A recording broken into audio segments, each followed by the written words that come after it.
This month, we spent $2,700 to cover all of our living and travel expenses, our lowest month yet.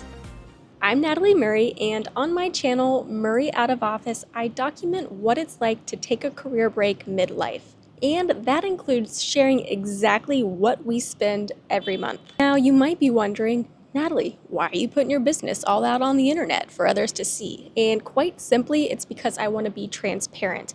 And I want to show others that taking a career break, enjoying long-term travel, doesn't have to cost as much as you might think. This month, we traveled through Thailand and Laos, and I'll walk you through exactly what two people spent on a mid-range budget, all in US dollars. Let's dive in. While this was our cheapest month yet, this month was not about penny pinching. It's not a backpacker budget, but we're also not staying at 5-star luxury hotels every night. So where did we go? We wrapped up the end of 3 weeks where we were down in Koh Lanta along the beaches in southern Thailand before we headed back up north to Chiang Mai. As our 60-day visa was coming to an end, we continued our way up north so that we could cross the land border into Laos, which is a new country for us. This month's budget includes a mix of Airbnbs and guest houses, plus a few splurges, like a 2-day luxury cruise down the Mekong, and more than a few great dinners out with new friends we met along the way. Our biggest expense this month was accommodation, totaling $525. We split our time between 22 nights in Airbnbs and 9 nights in guest houses. Thanks to some Airbnb credits, we offset a big chunk of our costs. While the total value of our stay was well over $1,000, we only paid about half of that out of pocket. We had a great Airbnb stay over the holiday in Luang Prabang, but we also mixed in some more rustic stays. We've really focused on balance this year, aiming for a variety of experiences, and accommodation is no exception. Close behind was our general spend category, which was $512 for the month. So our general spend includes things like our phone bill, our health insurance, our storage fees, our subscriptions, those things that we have to pay every single month regardless of where we're at. We also got some haircuts this month, so we factored that into our general spend category. But if we take those out, really, our total in-country spend for Thailand and Laos this month was closer to $2,200, which is pretty darn good. Now, food is a huge part of travel, and so dining out in Laos and Thailand was really no exception this month. We spent $474 on dining out for 2 people. After 2 months in Thailand, we had a good sense of food costs, but Laos was more of a question mark. Some people said it's really expensive, but that wasn't our experience. We love simple street food and market meals, and this month was no exception, so we ate out a lot there. That said, we also met some incredible people along the way and enjoyed a few fun nights out with them. I originally estimated we'd spend $700 on dining out, so coming in well under budget while still having great meals was a nice surprise this month.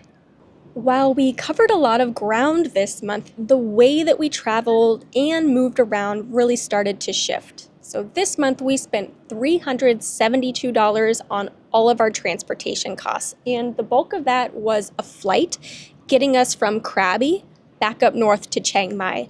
Originally, we had planned to stay down south in Thailand for a full month, but after 3 weeks of rainy weather, we weren't really enjoying our time as much as we hoped, so we decided to hop back up north to a place that we loved, and that's what led us back to Chiang Mai. From Chiang Mai, we embraced slower travel, taking buses and tuk-tuks as we made our way north and crossed into Laos. Rideshares and tuk-tuks were surprisingly affordable, usually under $5 per ride. Once we settled into Luang Prabang, we rented a scooter for a week, a cost of $45 to get around more easily. We also took the first leg of the Laos train journey from Luang Prabang to Vang Vieng, which we cover in this video for those who are interested. Planes, trains, automobiles, but overall it didn't break the bank. One mode of transport I haven't mentioned yet is our 2-day luxury boat journey down the Mekong River, a highlight of our first days in Laos. We accounted for this as an activity rather than transport, with a total cost of $240 for 2 people. That price covered not just the scenic boat ride for 2 days, but also lunches and guided stops at cultural sites along the way. While that was our biggest splurge, we still packed in plenty of experiences this month without overspending. We visited Koh Lanta National Park, took time to unwind with massages and pedicures, and explored local waterfalls and temples. So to me, this just proves that travel doesn't have to be expensive in order to have rich and fulfilling experiences along the way. This month also coincided with the festive season, and with new friends came a few more drinks. We spent $190 on alcohol this month, though it's worth noting that most of that went to a single night at one particular bar. We were really not paying attention to the prices on the menus, and the staff was so accommodating. They kept bringing us free shrimp, and we thought, wow, this is lovely. Turns out, those weren't exactly free. It wasn't out of their generosity, but because we were racking up a sizable bar tab, at least by Laos standards. So lesson learned, always check the price of your drinks. That aside, we had some incredible sunset cocktails and enjoyed a few lively nights out, because that's part of the experience too. Even with plenty of meals out, we still cooked a bit and spent $175 on groceries. Seeing that number, I know that, I will always be grateful for that when I'm back home, sticker shocked at the price of eggs. We put together a great brunch at our Airbnb and kept up our habit of snacking on fresh fruit daily, a small but enjoyable luxury. Rounding out our spend this month, we had $92 in fees. The majority of that was $90 to pay for 2 visa on arrivals to get into Laos. I would recommend you purchase your visas online, do the e-visa. We got a little stuck at the border with poor conversion rates and the currency that we had on hand. So that was a lesson learned.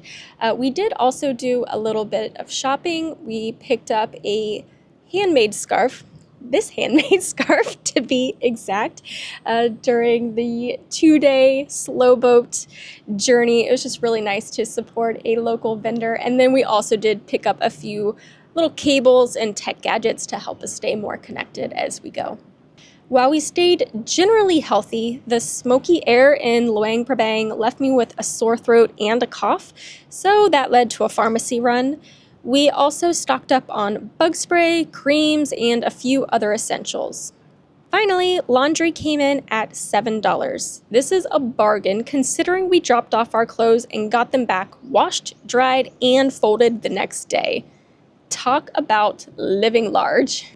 So there you have it. You can live a rich life on the road for $2,700 a month. It's been great to see our spending trend down over the last few months, especially compared to our more expensive early months in Europe and the UK.